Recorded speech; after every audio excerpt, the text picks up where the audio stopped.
भागलपुर के पीरपैंती थाना क्षेत्र से एक लड़के के साथ दुष्कर्म का मामला सामने आ रहा है, जहां पीड़िता ने महर्षि मेही आश्रम के बाबा पर जबरदस्ती यौन शोषण करने का आरोप लगाया है। पीड़िता के माने तो 22 मई को महर्षि बाबा की जयंती पर गई थी, साथ में उसकी छोटी बहन की बेटी भी थी। पीड़िता ने दबी जुबान ने बताया कि कार्यक्रम खत्म होने पर वो बाथरूम चली गई। इसी बीच नवीन की गंदी निगाह उस पर थी। बाबा ने लड़की को अपने कमरे में बुलाकर पहले सिंदूर से उसकी मांग भरी और हवस मिटाने के लिए फिर उसके साथ रेप किया। विरोध करने पर गर्म आयरन से हाथ भी जला दिया और धमकी दी, किसी को बताया तो जान से मार देंगे। पीड़ित लड़की न्याय के लिए पुलिस पदाधिकारी के दफ्तर के चक्कर लगा रही है। उसका लगातार कहना है कि अब कौन मुझसे शादी करेगा। पुलिस ने 29 मई को मामला दर्ज कर गुरुवार को पीड़िता का मेडिकल करवाया। गौरतलब हो कि इससे पूर्व में भी भागलपुर के कई आश्रम से रेप के मामले सामने आ चुके हैं। हाल की अगर बात करें तो मधुसूदनपुर थाना क्षेत्र अंतर्गत महर्षि मेही आश्रम में 7 वर्षीय नाबालिग बच्ची के साथ बाबा ने दुष्कर्म की घटना को अंजाम दिया था, जहां 24 घंटे के भीतर आरोपी बाबा की गिरफ्तारी पुलिस ने की थी। पीड़िता के मुताबिक दुष्कर्म के पश्चात रात भर वो किसी तरह आश्रम में ही गुजारी। हालांकि सुबह घर पहुंचने के बाद माँ बाप ने लड़की से रात भर गायब रहने का कारण पूछा तो वो पहले कुछ भी नहीं बता रही थी। माँ द्वारा काफी पूछने पर लड़की ने पूरी आप बीती परिवार वालों को बताई। उसने कहा कि बाबा नवीन के द्वारा उसके साथ दुष्कर्म की घटना को अंजाम दिया गया है। लड़की की बात सुनकर उसकी मां दंग रह गई और वे लोग बाबा से मामले की शिकायत लेकर वहां पहुंचे, लेकिन बाबा के समर्थकों ने पीड़ित परिवार को आश्रम से चले जाने को कहा और नहीं मानने पर बेटी की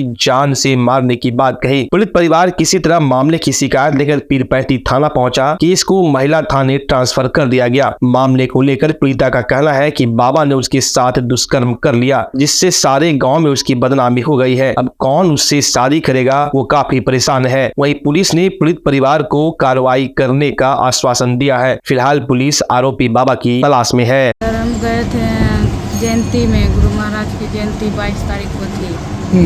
उसी दिन हम गए थे और ये घटना रात में हुआ। क्या हुआ था?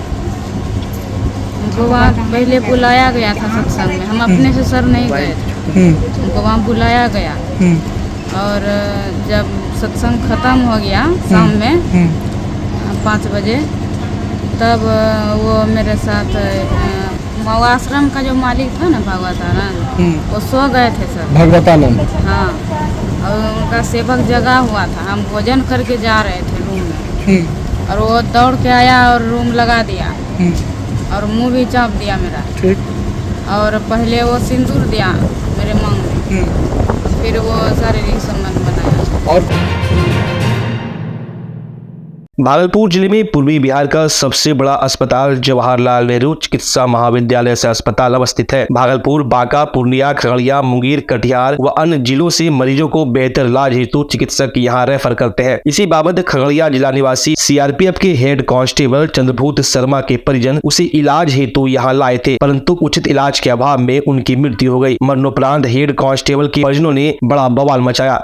वहीं मृतक के बड़े सुपुत्र गौतम शर्मा ने बताया कि मेरे पिताजी जीसी अगरतला में सीआरपीएफ में हेड कांस्टेबल है। उनकी तबीयत ज्यादा बिगड़ी हुई थी। मैंने अपने पिताजी को पहले खगड़िया जिला अंतर्गत गोगरी जमालपुर ले गए, जहां से उन्हें खगड़िया रेफर कर दिया गया। वहां चिकित्सकों ने कहा कि उन्हें भागलपुर मायागंज अस्पताल ले जाइए। विगत रात्रि मैं अपने पिताजी को इमरजेंसी वार्ड के बाहर स्टेशन पर रखा। न बेड मिला, न कमरा और न इलाज किया गया। वे कहते हैं केवल एक नर्स आई, एक इंजेक्शन लगाया और वो लापता हो गई। कहने को यह बड़ा अस्पताल है मगर व्यवस्था के नाम पर जीरो है। इलाज हेतु अगर यहाँ से रेफर कर दिया था तो मैं अपने पिता कहीं और इलाज करवाता, पर उचित इलाज के अभाव और चिकित्सकों की लापरवाही से मेरे पिता अब इस दुनिया में नहीं रहे। हम कल शाम में डॉक्टर के पास लेके गए, हमारा लोकल एरिया गोगरी जमालपुर में लेके गए। हम वहाँ दवाई सुई दिया, फिर खगड़िया डिस्ट्रिक्ट, हमारे डिस्ट्रिक्ट एरिया में ट्रांसफर किया, उसको रेफर किया।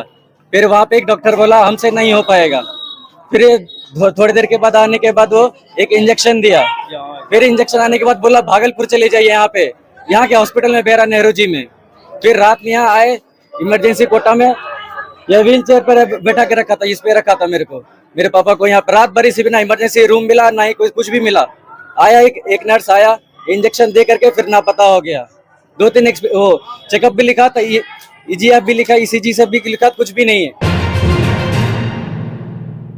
इंसान और जानवर के बीच के रिश्तों की कहानी हमेशा से इस चर्चा में रहती है। पौराणिक कथाओं से लेकर ऐतिहासिक कहानी में ऐसे रिश्ते की चर्चा मिलती है। भागलपुर के मोहद्दी नगर में एक ऐसा ही अनूठा उदाहरण देखने को मिल रहा है। मोहद्दी नगर इलाके के रहने वाले रत्नीश कुमार एवं उनकी पुत्री तमन्ना ने अपने पालतू कुत्ते की मौत के बाद उसे इंसानों की तरह न सिर्फ अंतिम विदाई दी, बल्कि पूरे विधि विधान से उसकी आत्मा की शांति के लिए घर पर पूजा पाठ भी कराया। रत्नीश ने बताया कि उसे अपने कुत्ते से बहुत लगाव था, वह उनके परिवार के सदस्य की तरह था। उन्होंने कहा कि उनके पालतू कुत्ता का नाम फूसी था। जब तक वो जीवित रहा उसने पूरे वफादारी से उनका साथ निभाया। वो उसे कोविड के समय अपने घर लेकर आए थे। उस समय उसकी आयु 2 महीने थी। आगे रत्नीश ने कहा कि जब फूसी की मौत हुई तब घर में मातम छा गया। फूसी की मौत से पूरा परिवार सदमे में है। रत्नीश इतना कहते कहते भावुक हो जा रहे थे। अब रत्नीश को सड़क पर घूम रहे आवारा कुत्तों से गहरा लगाव हो गया है। जब भी रत्नीश घर से निकलते हैं तो 20-25 कुत्ते का झुंड रत्नीश के पीछे पड़ जाता है। उसके बाद रत्नीश सभी कुत्ते को बिस्कुट खिलाते हैं और सभी कुत्ते को अपने घर ले आते हैं। रत्नीश की पुत्री तमन्ना, जो कि हरियाणा की सोनीपत में फैशन डिजाइनर है, उसे भी फूसी से इतना लगाव हो गया था कि फूसी की मौत के बाद तमन्ना ने अपने हाथ पर फूसी के चित्र की टैटू भी बनवा रखी है। तमन्ना ने कहा कि फूसी की मौत का कारण बीमारी रहा। जब हमें पापा ने बताया कि फूसी की तबीयत ज्यादा बिगड़ गई है तो आनंद फानंद में हरियाणा से भागलपुर पहुंची। उसके बाद बेहतर इलाज के लिए फूसी को ट्रेन से पटना लेकर गई और पटना में इलाज कराया। काफी खर्च करने के बाद भी फूसी हमारे बीच नहीं रही। इसके बाद तो मानो जैसे गम का पहाड़ हमारे परिवार के ऊपर टूट पड़ा। अपने पापा से भी ज्यादा प्यार फूसी से करते थे, इसलिए हर साल फूसी का जन्मदिन पर घर आते थे और शहर के बड़े बड़े होटलों में फूसी का जन्मदिन मनाते थे। तमन्ना ने यह भी कहा कि जब हम हरियाणा से आते थे उसके बाद हम जहाँ भी जाते थे फूसी हमारे साथ ही जाता था, इसलिए फूसी का जगह कोई दूसरा नहीं ले सकता। कोविड के टाइम से फुशी मेरे साथ है। इससे पहले भी मेरे पास एक स्ट्रीट था,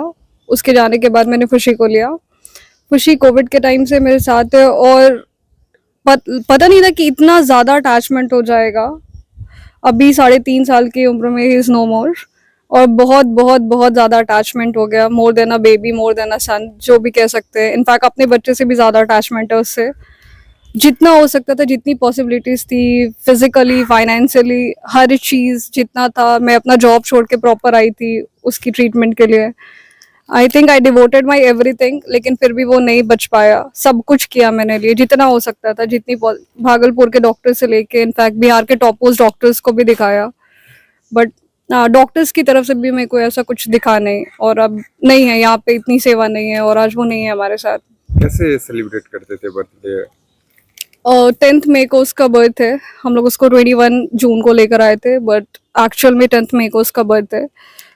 एवरी ईयर हम लोग बहुत ज़्यादा अच्छे से हम लोग स्ट्रीट डॉग्स को फीड कराते थे, हर डॉग जितने भी है हमारे लोकेलिटीज़ में सबको।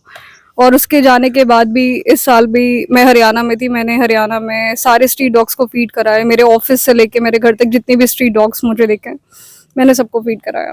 वो इतना उससे लगा हो गया कि साथ सोना, साथ बैठना, साथ खाना, इवन है उसका इतना प्यार हो गया कि उसका हर चीज उसका अलग रखते थे। उसका कंबल, उसका खाने का सामान, सब चीज एक से एक उसका ऑनलाइन कपड़ा मंगाते थे, मोजा, स्वेटर, सब चीज। लेकिन पता नहीं कैसे उसको ऐसा रोग हो गया, समझ में नहीं आया। यहाँ तो डॉक्टर यहाँ पर तो है ही नहीं भागलपुर उतना अच्छा डॉक्टर उपलब्ध डॉग का। तो फिर हम पटना ले गए उसको फर्स्ट क्लास एसी में, और वहाँ आईसीयू में भर्ती भी किए। काफ़ी पैसा भी खर्च हुआ लेकिन कोई सुधार नहीं हुआ। फिर वहाँ से आने के बाद इतना लगा हो गया कि अब हमारे घर में लगभग स्ट्रीट डॉग अभी 15 है। 15 को रखते हैं, खाना खिलाते हैं। अब देख ही रहे होंगे हमारे पीछे, जैसे हम कुछ लाने जाएंगे रोड पे 15 का 15 कुत्ता पीछे लग जाता है। सब लोगों को खाना खिलाना पड़ा, वो बिस्किट देते हैं, जब भी वो सब आता है। रोजाना आपका ये दिन? डेली जितनी बार हम निकलेंगे रोड पे, हम ही नहीं हमारे घर का कोई मेंबर, सबों को इतना लगा हो गया। क्योंकि कहीं बाहर जाना होता है तो कैसे छुप भी जाते हैं? बाहर इस होके चले जाते हैं दूसरे रास्ते से, धोबी टोला होते हैं। अगर आप अपने बच्चों की हकलाहट, तुतलाहट या मूक बधिरता को लेकर चिंतित हैं या बढ़ती उम्र के साथ बहरेपन की समस्या से परेशान, तो चिंता छोड़िए, क्योंकि अब भागलपुर में आ गया है इन सब का समाधान। Nirala speech and hearing clinic. Audiology, speech therapy के साथ साथ विश्व स्तरीय best digital hearing aid with rechargeable and Bluetooth facility. तो आज ही सुनने की जांच कराएं तथा सुनने की मशीन लगवाएं। निराला स्पीच एंड हियरिंग क्लिनिक। हमारा पता है बड़ी पोस्ट ऑफिस के सामने, मेट्रो मिर्ची रेस्टोरेंट तथा सेंट्रल बैंक वाले रोड में, भागलपुर। मोबाइल 7050193341। हमारी 2 और भी शाखाएं हैं, पूर्णिया में Panchvati complex, Bihar talkies road, line Bazar Purnia, और अररिया में टाउन हॉल के सामने वाले मिर्जा गालिब रोड में, AB मेडिकल के समीप। बच्चा जब जन्म लेता है तो कई बार बच्चा तुरंत नहीं रोता है, रोने में देर हो जाता है। ऐसे में बच्चा क्षतिग्रस्त हो जाता है और उसके बचने की संभावना कम हो जाती है, और यदि बचा तो भविष्य में उसमें विकलांगता की समस्या आती है, जिसे CP कहते हैं, जिसका कोई माकूल इलाज नहीं है और ज़िंदगी भर बच्चा विकलांगता से जूझ सकता है। ऐसे में पूरे संसार में कूलिंग थेरेपी का सहारा लिया जाता है।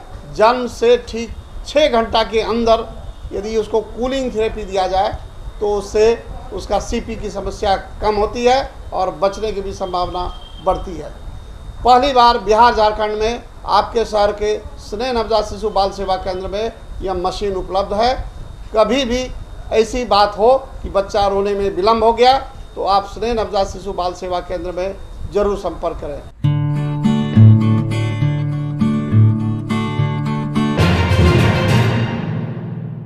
तिलकामांझी भागलपुर विश्वविद्यालय के कुलपति डॉक्टर जवाहरलाल ने दीप प्रज्वलित कर विश्व तंबाकू निषेध दिवस कार्यक्रम का विधिवत उद्घाटन किया। इस मौके पर राष्ट्रीय सेवा योजना के तमाम कर्मी और अनेकों छात्र छात्राएं उपस्थित रही। वहीं TMBU भागलपुर के कुलपति ने निर्देश दिया कि विश्वविद्यालय के 100 मीटर के दायरे में न ही कोई तंबाकू का सेवन करेगा और न ही तंबाकू की बिक्री होगी। 1 सप्ताह तक NSS के वॉलंटियर तंबाकू बिक्री करने वाले दुकानदारों को समझाएंगे। अगर 1 सप्ताह के बाद भी तंबाकू का सेवन और बिक्री विश्वविद्यालय के 100 मीटर के दायरे में होती है तो मैं जिला प्रशासन को लिखित शिकायत कर उन्हें सजा व जुर्माना लगवाने का कार्य करूंगा। कि नशा करना है तो अच्छे चीज़ों का नशा करो, अच्छा चीज़ बड़ा बना देगा, और बुरा नशा जो है तुम्हें बर्बाद कर देगा, तुम्हारे परिवार को बर्बाद कर देगा, देश को बर्बाद करता है। इसलिए आज जो टोबैको का जो प्रतिबंध है, वो जो डे मनाया जा रहा है, उसमें मैंने अपने विश्वविद्यालय के लिए एक घोषणा की है कि 100 मीटर के अंदर ना तो कोई धूम्रपान या किसी भी प्रकार का तंबाकू जो है का निषेध रहेगा, वर्जित रहेगा, और जो इसका उपयोग करेंगे या जो वो बिक्री करेंगे, इन दोनों की सज़ा मैंने एक्ट के अनुसार बता दी है कि 2 साल की सज़ा होगी या 1000 जुर्माना, दोबारा पकड़े जाने के बाद में मतलब 5 साल की सज़ा या 10,000 रुपये के जुर्माने का प्रावधान है। पीरपैंती रेलवे स्टेशन पर मालदा DRM के निर्देश पर ACM विजय सिंह ने अपनी टीम के साथ विशेष टिकट चेकिंग अभियान चलाया। टिकट चेकिंग होता देख बगैर टिकट वाले यात्रियों में अफरा तफरी का माहौल बना रहा। वहीं लाइन क्रॉस करने वालों को भी चालान काटा गया। इस बीच स्टेशन के अंदर सभी यात्रियों से टिकट चेकिंग किया गया, साथ ही साथ टिकट नहीं रहने पर चालान काटा गया। मौके पर मालदा APRO प्रणय कुमार सहित कई लोग मौजूद थे।